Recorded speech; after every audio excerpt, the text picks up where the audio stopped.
The woman with green skin and small tusks protruding from her lower jaw stood in the center of what had been her family's trading post, watching smoke curl from the collapsed roof beams. And beside her stood a human man whose name she did not yet know, but whose quiet presence had kept her from walking into the forest to simply disappear. The raiders had come at dawn, 20 mounted men with torches and blades, and they had taken everything that could be carried and burned everything that could not. And now the autumn sun hung low over the frontier valley, painting the devastation in shades of amber and ash. She had been alone when they came, her father 3 days gone to the territorial capital with their spring furs, her mother visiting kin in the northern hills. And this man had been alone too, a traveler sleeping in their barn who had grabbed her arm and pulled her into the root cellar when the first shouts began. They had crouched in the dark earth listening to destruction, and when silence finally came and they emerged, the world had changed. What's left when they take everything? She asked, not really expecting an answer, her voice hollow as she looked at the scattered wreckage of the only life she had known. The man, tall and weathered with dark hair threaded with gray at the temples, followed her gaze across the ruins and then looked back at her with eyes that held something steady and unshakable. "This," he said, and he gestured not at the destruction but at the ground beneath their feet, at the valley spreading around them, at the space between where they stood. "This," he repeated, and he did not move toward the road. She understood then that he meant himself as well, that he was offering the simple fact of his presence, and something about the plainness of it, the complete absence of poetry or false comfort, made her believe him. "You don't even know me," she said. "You were just passing through." "I was," he agreed, "but I'm not anymore." His name was Thomas Larkin, and he had been a soldier once, and then a carpenter, and then a man moving from place to place, because staying anywhere hurt more than moving did, until he had stopped in this valley trading post 3 days ago and decided without quite knowing why to rest a while longer. Her name was Kerra, and she was 19 years old, and her family had run this trading post for 7 years, serving trappers and frontier families who did not care that orc hands took their coins so long as the goods were fair. The post had been her father's dream after leaving the orc territories to the east, a bridge between worlds, and now it was ash and broken timber. "They'll come back," Kerra said as the sun touched the western ridge. "Raiders always come back when they know a place is easy." Thomas nodded slowly and walked to where the barn had partially survived, one wall standing and part of the roof intact over the horse stalls. "Then we make it not easy," he said. He bent and picked up a charred beam, testing its weight, and set it aside in a clear space. "We start with shelter. Tonight, we sleep in what's left of the barn. Tomorrow, we see what can be saved. We—" Kerra watched him move through the ruins with purpose, and she felt something unclench in her chest that had been tight since the sound of hoofbeats had shattered the morning. "We," Thomas confirmed without looking back. "Unless you'd rather I go." She thought about that, about being alone when her parents returned to find nothing, about facing the winter that was coming in perhaps 6 weeks if the weather held. She thought about the fact that this stranger had no reason to stay, that his staying made no practical sense, and that the steadiness in his voice was the only solid thing in a world that had become smoke. "No," she said. "Don't go." They worked until dark, clearing a space in the barn and dragging in anything that might serve as bedding. Thomas found his pack untouched where he had hidden it in the hay loft, and from it, he produced a travel-worn blanket and a fire-starting kit that had survived in its oiled leather case. Kerra salvaged 2 scorched blankets from the trading post ruins and a dented pot that would still hold water. They built a small fire in a cleared space and boiled water from the creek, and Thomas produced dried meat from his pack and shared it without comment. "Why?" Kerra asked as they sat on opposite sides of the fire, and she saw him look at her with something like understanding. "Because I'm hungry," he said, deliberately misunderstanding, and there was the faintest hint of something that might have been humor in his weathered face. She almost smiled despite everything. "You know what I mean." Thomas was quiet for a long moment, and when he spoke his voice was low and careful. "I had a farm once, wife and a daughter. Fever took them both one winter and I couldn't stay there after. Sold it to a neighbor and left. Been moving ever since, maybe 3 years now." He poked at the fire with a stick, sending sparks upward. "You asked what's left when they take everything. I can tell you that moving doesn't answer the question, so maybe staying does." Kerra drew her knees up and wrapped her arms around them, feeling the ache in her shoulders from hours of digging through wreckage. "I don't want your pity." "Good," Thomas said flatly, "because I don't pity you. I just don't see a reason to walk away from someone who needs a hand, and I don't see a reason to keep running from ghosts. They burned my home. Then we'll build a new one." The simplicity of it should have been insulting, should have been dismissive of everything lost, but instead it felt like the first true thing anyone had said to her in a long time. Kerra looked across the fire at this man who had chosen to stay, and she felt something fragile and vital take root in the scorched soil of the day. "I don't know how to thank you." "Don't," Thomas said. "Thank me when we've made it through winter."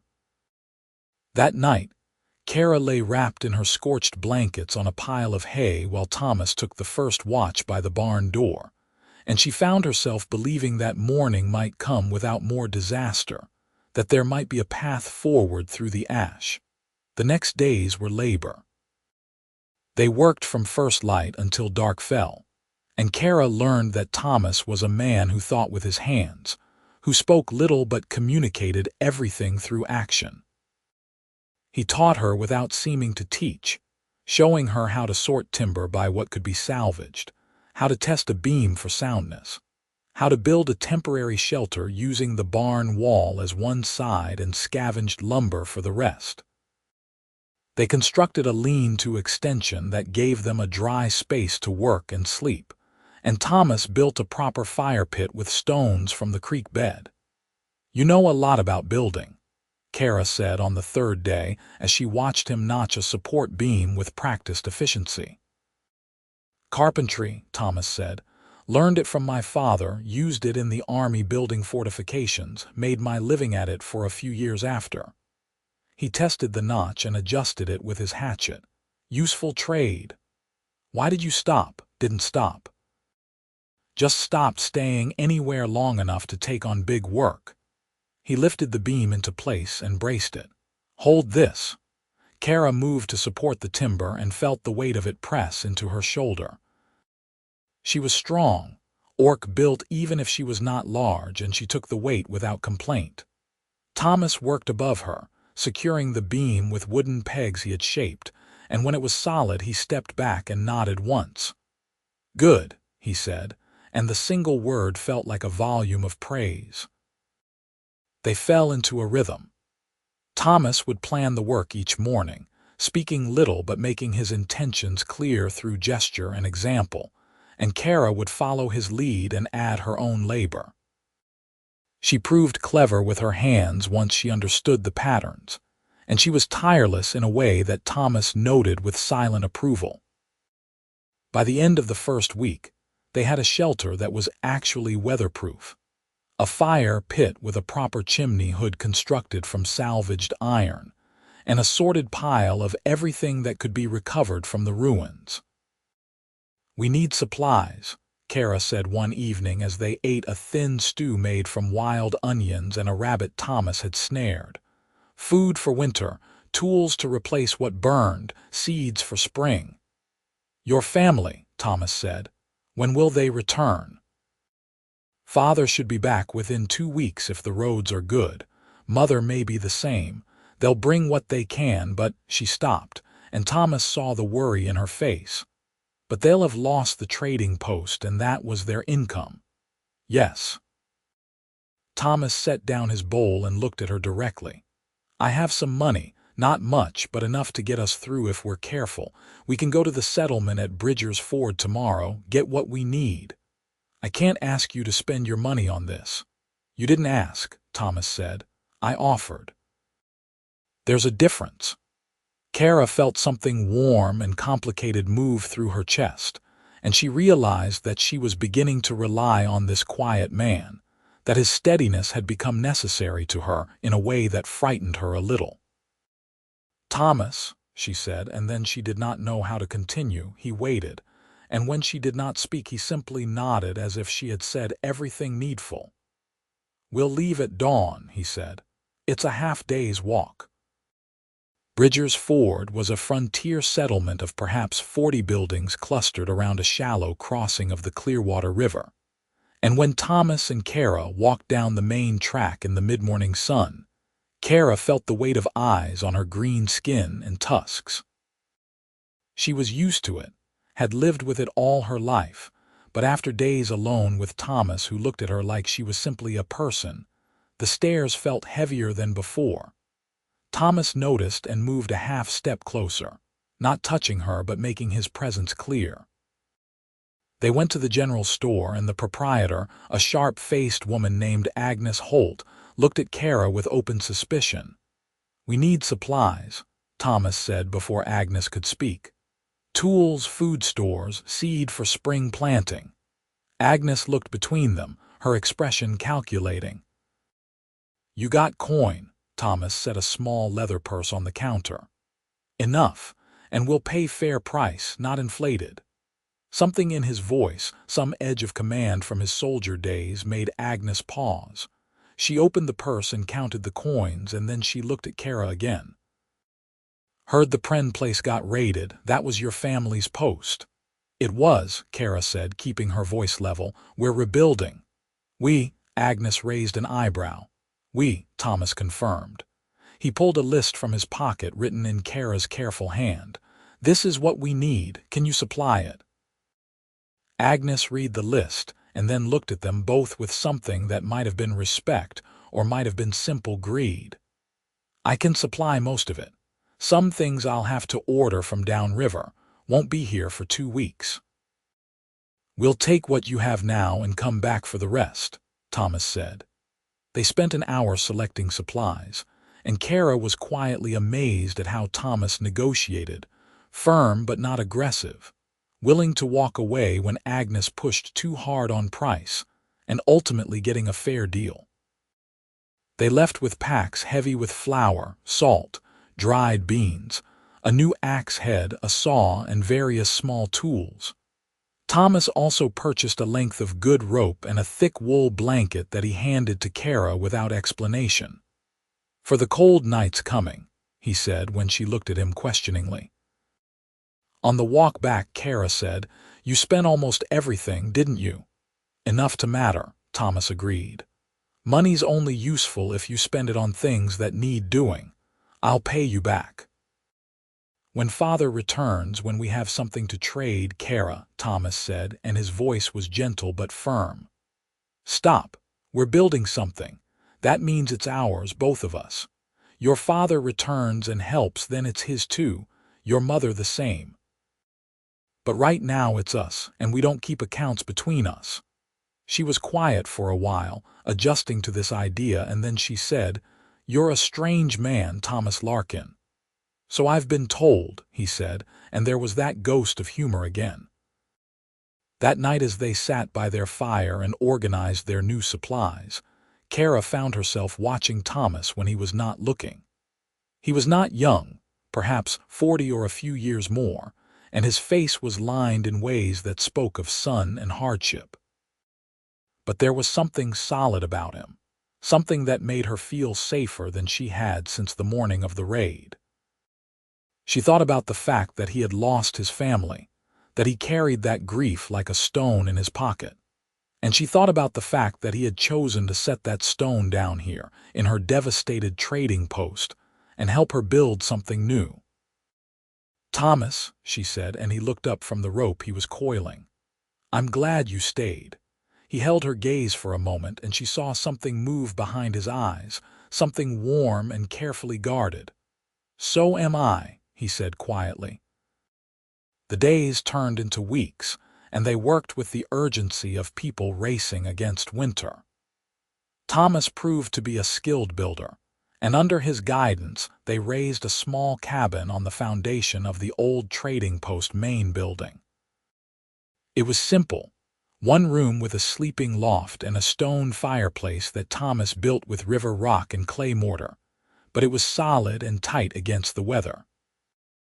Kerra learned to mix mortar and lay stone, learned to split shingles from cedar logs, learned the 100 small skills that turned raw materials into shelter. They talked more as they worked, falling into the easy conversation of people who spend their days side by side. Kerra told him about growing up in the Orc territories, about her father's decision to move west and build a bridge between communities, about the customers who had become friends over the years. Thomas told her about his carpentry work, about the satisfaction of building something that would outlast you, about his daughter who had loved horses and his wife who had sung while she cooked. "You miss them?" Kerra asked one afternoon as they worked on the cabin roof. Thomas was quiet for a long time, and Kerra thought she had pushed too far, but then he said, "Every day. But missing them used to be all I did. Now I miss them, and I also do other things. That feels like progress." "Is that why you stayed? To have other things to do?" He looked at her then, really looked at her, and Kerra felt pinned by the honesty in his gaze. "At first, maybe. Now I stay because I want to, because this matters. Because you matter." Kerra felt her breath catch, and she looked away, focusing on the shingle she was nailing into place. "I matter," she repeated softly, testing the words. "Yes," Thomas said simply, and he returned to his work as if he had not just said something that made her heart beat differently. Kerra's father, Doran Pren, returned 2 weeks later riding a mule and leading a pack horse loaded with trade goods.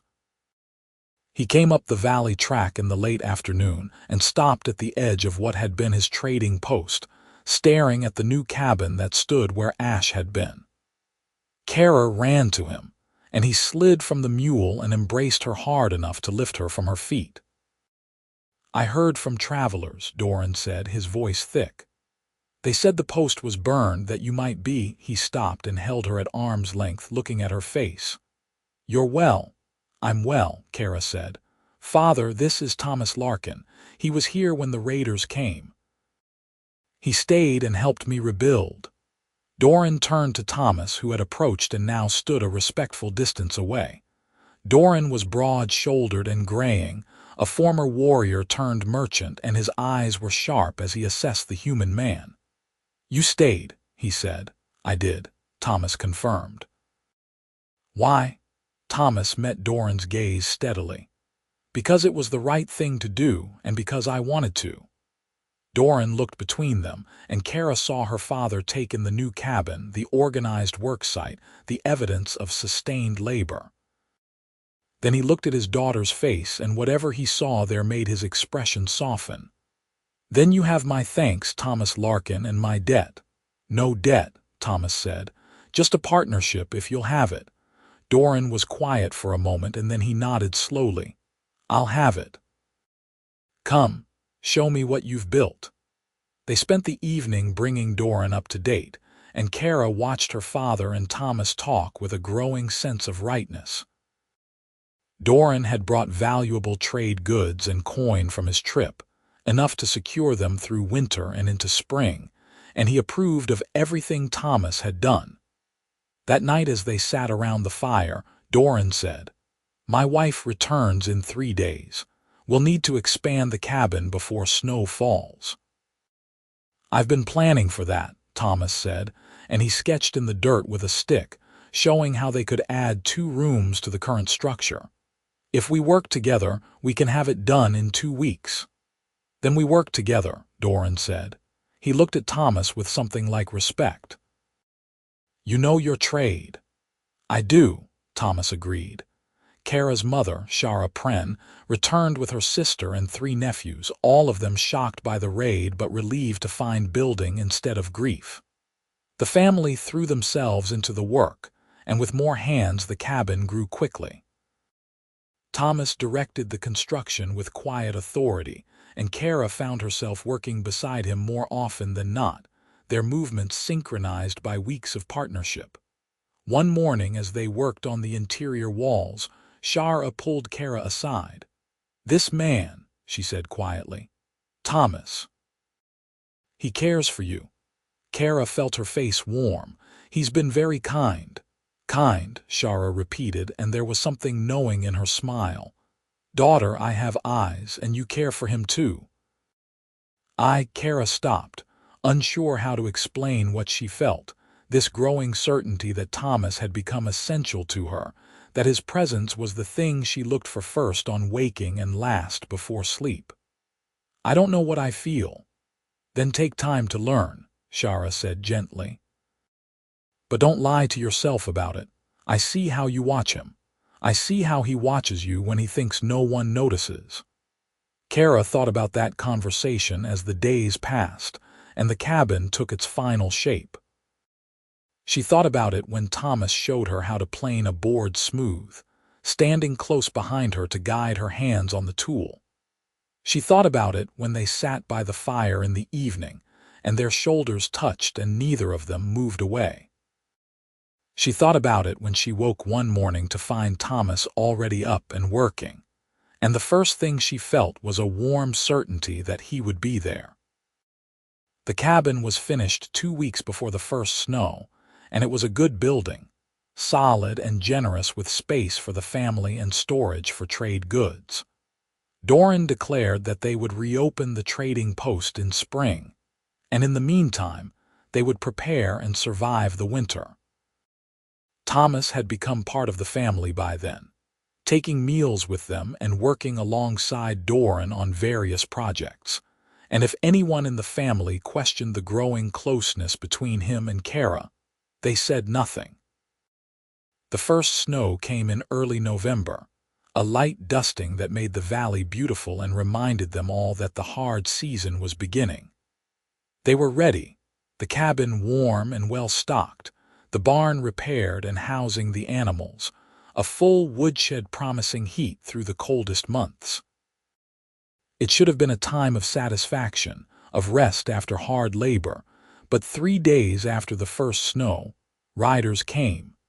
Thomas saw them first from his watch position on the hill above the cabin. 6 men on horseback, moving along the valley track with the casual arrogance of people who did not expect resistance. He recognized the way they moved, the way they spread out slightly as they approached a target, and his soldier's instinct flared to life. He ran down the hill to the cabin and found Doran splitting wood.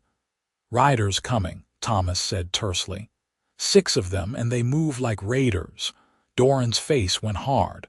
"The ones from before, likely. They're coming to see if there's anything left to take." Doran buried his axe in the chopping block and turned to the cabin. "Shara, get inside with the children. Kerra, you and your cousins too." But Kerra came out instead, a hunting bow in her hands and a quiver at her hip.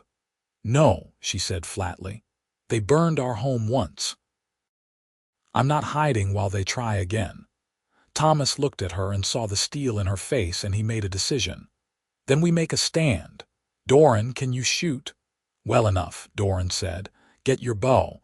We'll meet them in the open ground between here and the road. Show them we're ready." They had perhaps 5 minutes before the riders arrived, and they used it to take positions. Thomas stood in the center, visible and apparently alone, while Doran and Kerra took cover behind the stone walls they had built as part of the compound.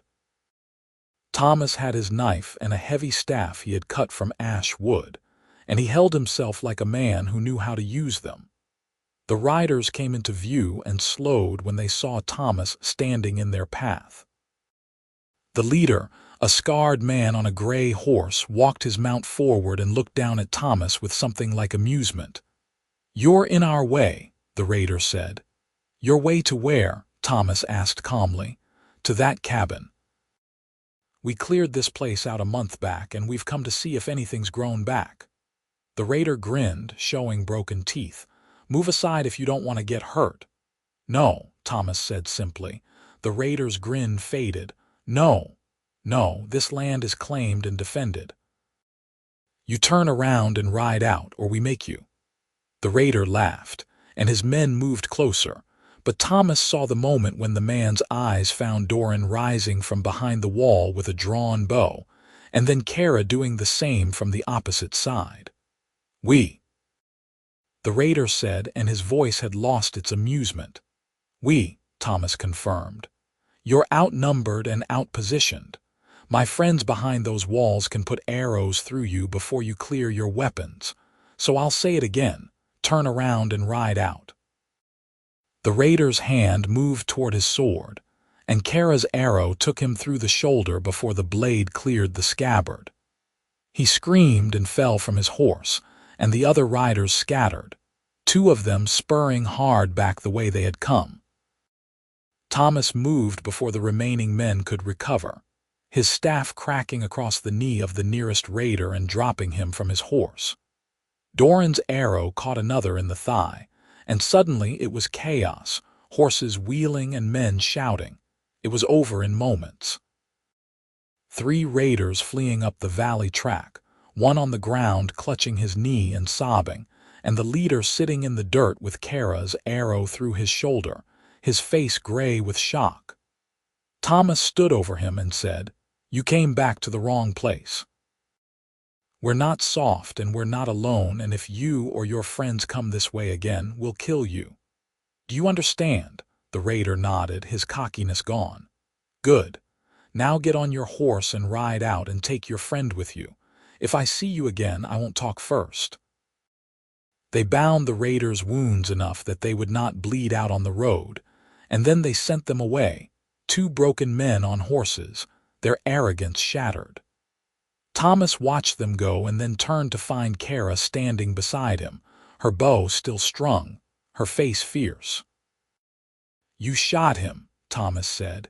"He was going for his sword. I wasn't going to let him hurt you." Kerra lowered her bow and looked at Thomas with something raw in her eyes. "I couldn't let them hurt you." Thomas felt something crack open in his chest, and he reached out and took her hand, holding it firmly. "You're fierce," he said quietly. "You're so damned fierce, Kerra." "I learned from you," she said.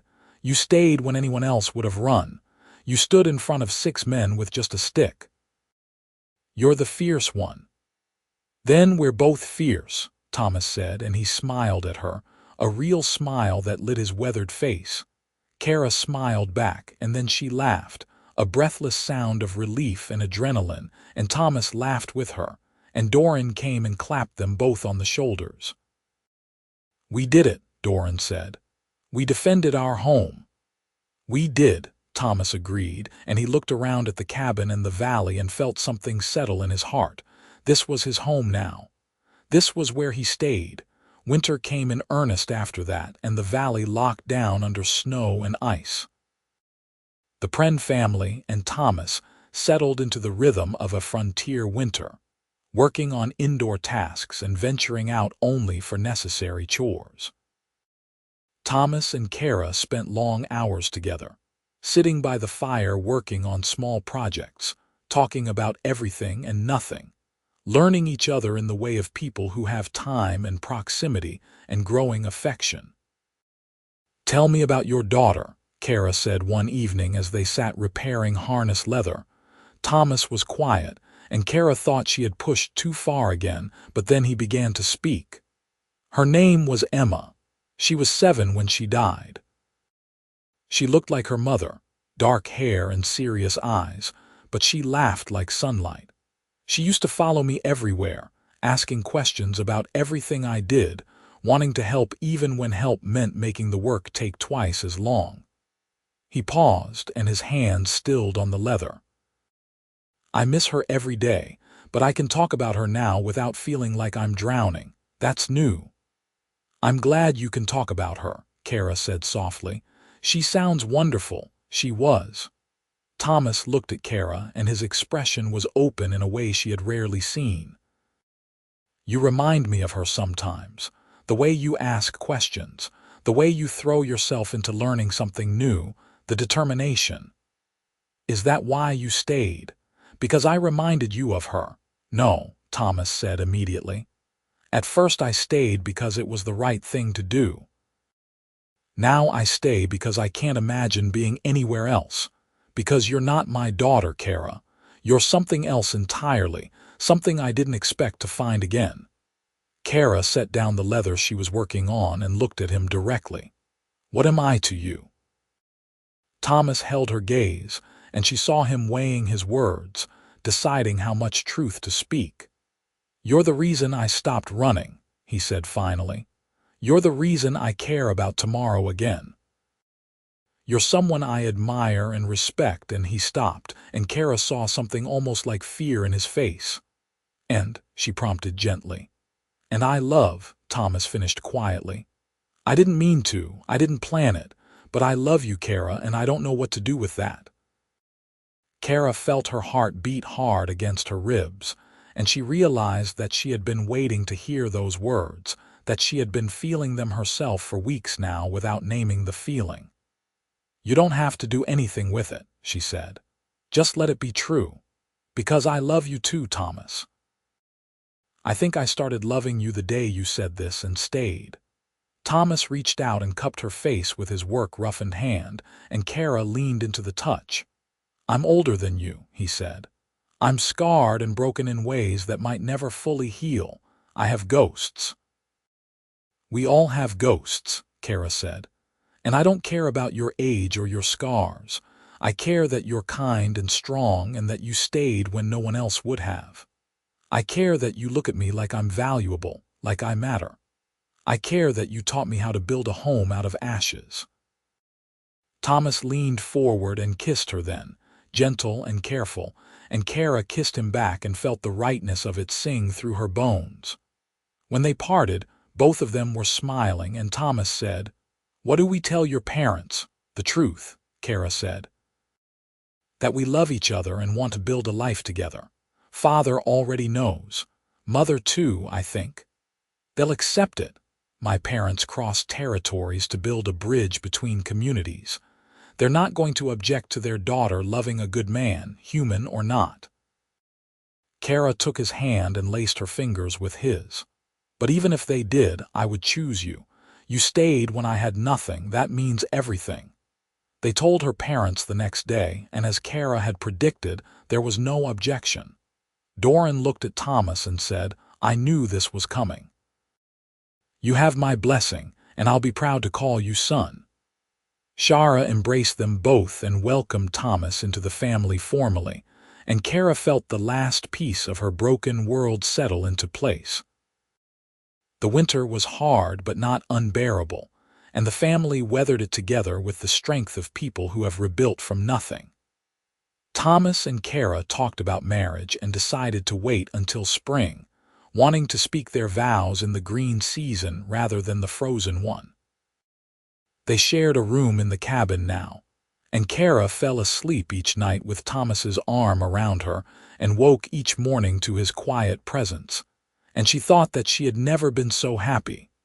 But winter had one more test for them.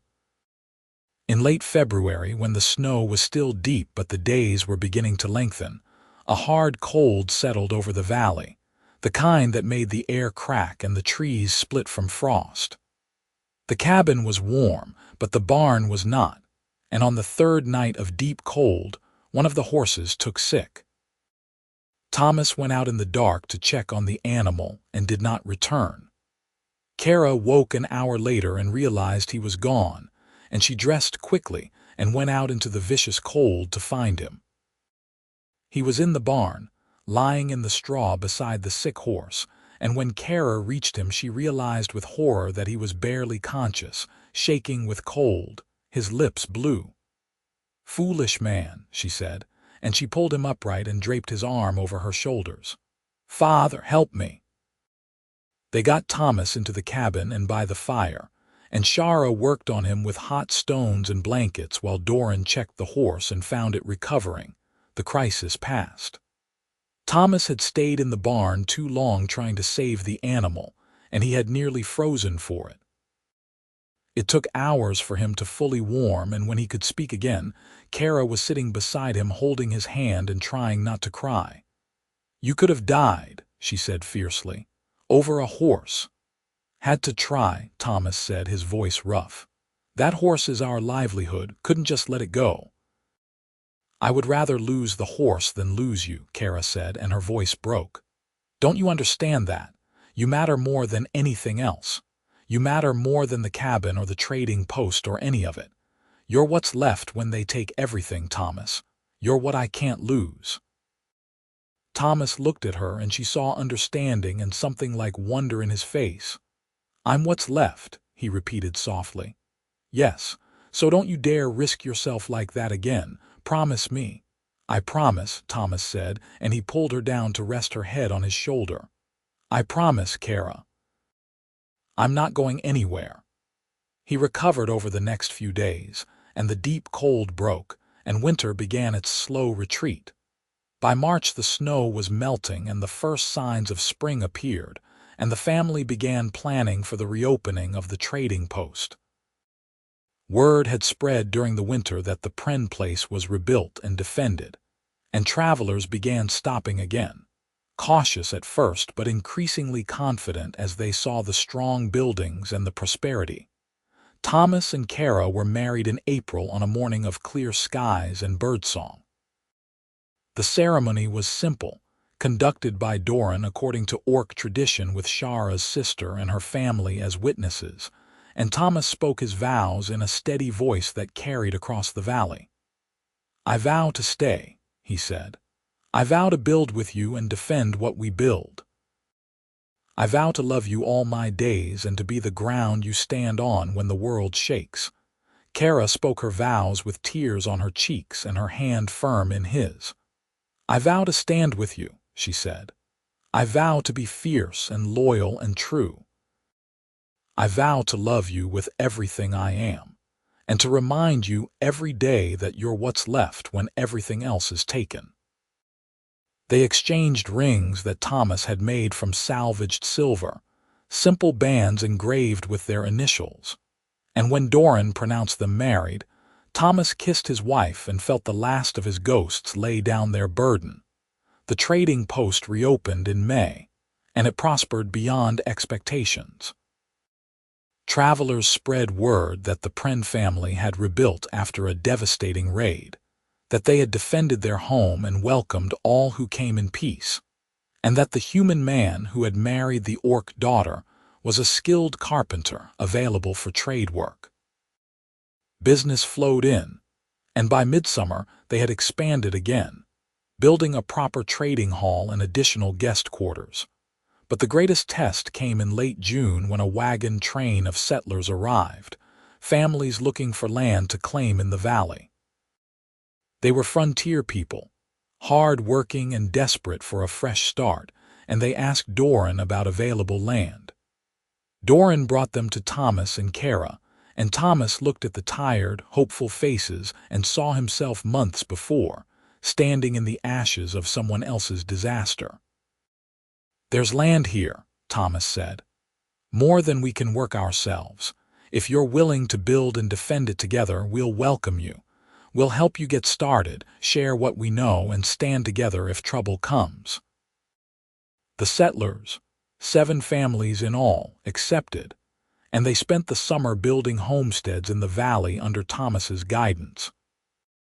He taught them what he had learned about frontier building, about defense and cooperation, and Kerra worked alongside him, translating between communities, building bridges in the way her father had dreamed. By autumn, the valley was transformed, a thriving community where humans and orcs worked side by side, bound by shared effort and mutual respect. In September, as the first hints of fall color touched the trees, Kerra planted their first crop in soil that had been ash and blood. The ground was good, and the seeds germinated strong, and by the time frost threatened, they harvested grain and vegetables from land everyone had said was cursed. The settlers joined them for the harvest, and they worked together bringing in the crops. And on the last day they held a feast in the trading hall, 50 people sharing food and stories and gratitude.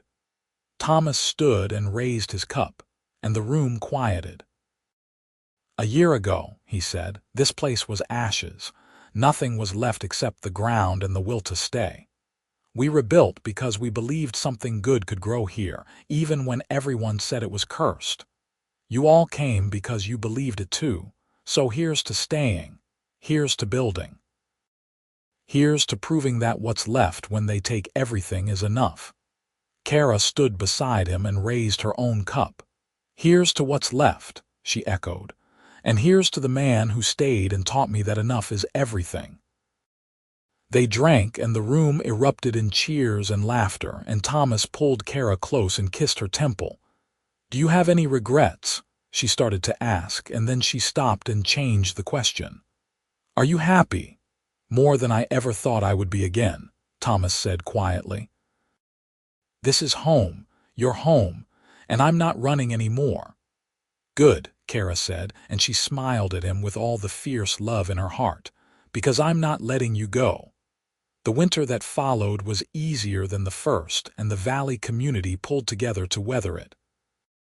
Thomas and Kerra spent long evenings by their fire talking about the future, about expanding the trading post, about the possibility of children, about growing old together in the home they had built from nothing. They made love and made plans, and they greeted each morning with the quiet satisfaction of people who have fought for their happiness and won. In February, Kerra told Thomas she was pregnant, and he wept for the first time since Emma's death, tears of gratitude and hope. They prepared through the spring, building a cradle and stitching baby clothes, and the community celebrated with them, bringing gifts and offering help. In July, Kerra gave birth to a daughter, and they named her Vera, which meant truth, because she was the truth of their love made real. Thomas held his daughter in the rocking chair he had built and watched her sleep, and he felt the circle of his life close in a way that was healing rather than painful. He had lost a family, and he had found another, and Vera was proof that love could survive devastation, that what was left was enough to build everything new. Kerra watched him with their daughter and felt her heart expand to hold the enormity of her happiness. She thought about the morning of the raid, standing in the ashes and asking what was left, and she thought about Thomas's answer, simple and impossible and true. He had stayed. He had been what was left. And from that single point of steadiness, they had built a life, a home, a family, and a community. 2 years after the raid, the valley was unrecognizable from the devastated place it had been. The trading post was thriving, the settlement had grown to 20 families, and the land was green and prosperous. The raiders never returned, and when traveling soldiers asked about trouble in the area, the settlers told them about the time 6 men tried to raid the Pren place and were driven off by a man with a stick and his fierce orc wife. Thomas and Kerra stood on the hill above their homestead one autumn evening, watching the sun set over the valley, and Thomas said, "You asked me once what's left when they take everything. I've been thinking about that question." And Kerra shifted Vera on her hip and looked at her husband with affection. "And I think the answer is choice. They can take your possessions, your buildings, even the people you love. But they can't take your choice to stay, to rebuild, to love again. That's what's left. The choice to begin." Kerra thought about that, and then she nodded slowly. "The choice to begin," she repeated. "I like that."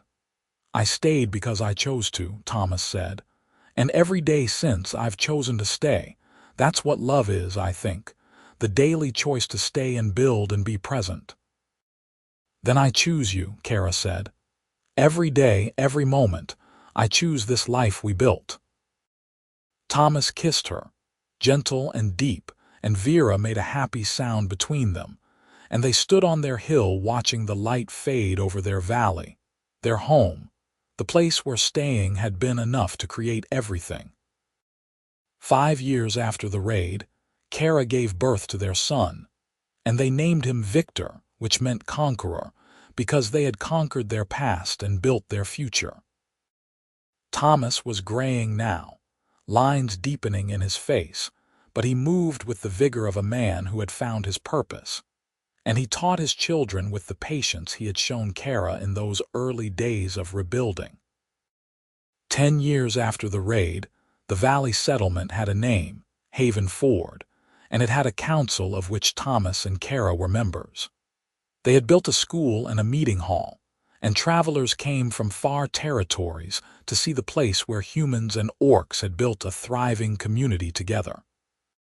Thomas's carpentry business supported 3 apprentices, and Kerra ran the trading post with her mother, and their children grew strong and happy in the home their parents had forged from ashes. On the 10th anniversary of the raid, the community held a remembrance ceremony. They gathered at the site where the original trading post had stood, and people spoke about loss and resilience, about the importance of staying and building even when everything seems lost. Thomas and Kerra stood together, holding hands, and when it was their turn to speak, they told the story simply. "We were standing in the ruins," Kerra said, "and I asked what was left when they take everything." Thomas said this, meaning himself, meaning the ground, meaning the possibility of beginning again. And he stayed. That single choice changed everything. "One person staying is sometimes enough," Thomas added. "One person choosing to build instead of run." We started with nothing but that choice, and look what grew from it. All of you, this entire community, you're the answer to what's left. You're the proof that enough is everything. The ceremony ended with planting trees on the old site, one for every family in the community. And as Thomas and Kerra planted their tree, Vera and Victor helping with small hands, Kerra thought about circles and seasons, about how the place that had been her worst day had become the foundation of her best life. That night, lying in bed with Thomas's arm around her and their children asleep in the next room, Kerra said, "Tell me again why you stayed." Thomas was quiet for a moment, and then he said, "Because you asked what was left, and I knew the answer. And I knew that the answer would only matter if someone was brave enough to believe it. So I stayed to prove it to you. And then I stayed because I fell in love. And then I stayed because this became home. And now I stay because leaving would mean abandoning everything that matters." "I'm glad you stayed," Kerra whispered. "So am I," Thomas said, and he kissed her hair. "Every single day I'm glad." They fell asleep like that, wrapped together in the home they had built, in the life they had chosen, in the love that had grown from a single word and a single choice. Outside, the valley slept under stars, and the wind moved through the trees they had planted, and the land that had been cursed and ash was green and alive and full of promise. Years continued to pass, and Thomas and Kerra grew older together, their love deepening with time and shared labor. They watched their children grow and marry and begin their own families, and they took joy in grandchildren who ran through the trading post and learned carpentry from their grandfather and trading from their grandmother. Thomas's hair went white, and his hands grew gnarled with arthritis, but he still built, still taught, still showed up every day with the steady presence that had defined him from the beginning. Kerra's tusks grew more prominent with age, and her hair streaked with silver, and she moved with the dignity of a woman who had survived devastation and built something beautiful from the rubble. She and Thomas worked side by side well into their 60s, and they became the heart of Haven Ford, the couple whose story everyone knew, whose choice to stay had made everything else possible. On their 20th anniversary, The community threw them a celebration, and people came from across the territory to honor them. There were speeches and gifts, and Thomas and Kerra sat together holding hands and marveling at what had grown from that single morning of ashes and choice. "Do you remember that first night?" Kerra asked Thomas as they danced slowly to fiddle music in the trading hall. "In the barn when everything was gone." "I remember," Thomas said. "I remember thinking that I had a choice. I could keep running or I could stop and see what happened if I stayed." "I'm glad you stopped. Me too." Thomas looked around at the crowded hall, at their children and grandchildren, at the thriving community that filled the valley. All of this came from one choice, one moment of deciding that enough was enough to start with. "It was enough," Kerra agreed. "You were enough. You're still enough. You'll always be enough." They danced, and around them the community celebrated, and outside the valley was dark and peaceful and home. Thomas died on a spring morning in his 73rd year, quietly in his sleep with Kerra beside him. He had lived 25 years beyond the day he chose to stay, and he had filled those years with purpose and love and building. Kerra held his hand and wept, and then she dried her tears and stood and went to tell their children, and she moved through her grief with the strength he had taught her, one day at a time, one choice at a time. She buried him on the hill above the homestead, in a grave overlooking the valley he had helped build, and she planted a tree at the head of the grave, an oak that would grow strong and endure. At the funeral, she stood before the community and said, "Thomas Larkin stayed when anyone else would have run. He built when it would have been easier to abandon. He loved when his heart was broken. And he taught me that what's left when they take everything is enough if you have the courage to begin. He was my beginning. He was my enough. And I will miss him every day until I join him." The community mourned with her, and then they helped her continue, because that was what Thomas would have wanted. Kerra ran the trading post with her daughter Vera, and she taught her grandchildren the skills Thomas had passed to her, and she lived another 15 years of full and purposeful life. When Kerra died, she was 88 years old, and she passed peacefully surrounded by children and grandchildren and great-grandchildren. They buried her beside Thomas on the hill, and they planted another oak tree, and the two trees grew together, their roots intertwining beneath the earth, their branches reaching toward each other above the ground. Haven Ford continued to thrive, generation after generation, and the story of Thomas and Kerra became legend, told to children as a lesson in courage and choice and the power of staying. The trading post grew into a full town, and the valley became known across the territory as a place of prosperity and peace, where humans and orcs lived as neighbors and friends. And on the hill above the town, 2 oak trees grew tall and strong, marking the graves of the man who stayed and the woman who asked what was left.